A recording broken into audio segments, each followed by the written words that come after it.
Tikman nga natin to, guys. At ito, guys. Ano flavor yan, guys? Pakita mo siyempre. Pakita mo yung ano mo.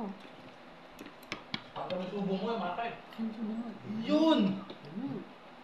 Ganyan po siya kalaki yan. Pakita mo yung laki. Laki. Ganito po siya Ay, kalaki. kinaman siya. Napatingin siya. Yan, ganyan po siya kalaki yan. Guys. Matumba! Ano? Sobrang naman to. Nakalaki yung hit ko, no? Buti din na nagdaling tapping lang ang pinaside niya. Ano, guys? Imbes na cellphone yung kaya sa ano. Yung pizza. Tumayo yung bits. Pizza na adjust. Ito po, guys. Ito. Saka ka na. Ito po, guys. Tikman nga natin, guys. Doon lang ako. Wow, sarap, guys. Malaki pa. Ano? Yung pain mo. Nagustuhan mo yung Tikman Louisiana. nga natin, guys. Siguro, Yun, guys. nagustuhan mo yun. Balot siyang parang burrito. Sa yung loob.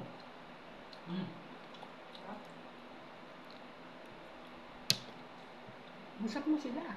Kung yung mga mura na yan, compare mo sa Pizza Hut. Guys, masarap. 600. 600 lang to sa ano?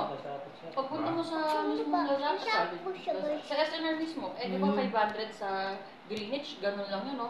Oh, Yung regular size lang nila, Ito 500. naman. Ito, 600, malaki na. mas mura doon.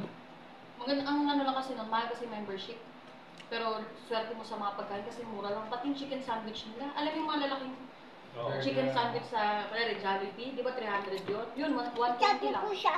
Doon. Malaki pa. Laki. Pati yung quarter pounder. Bye-bye, guys. Sarap, no?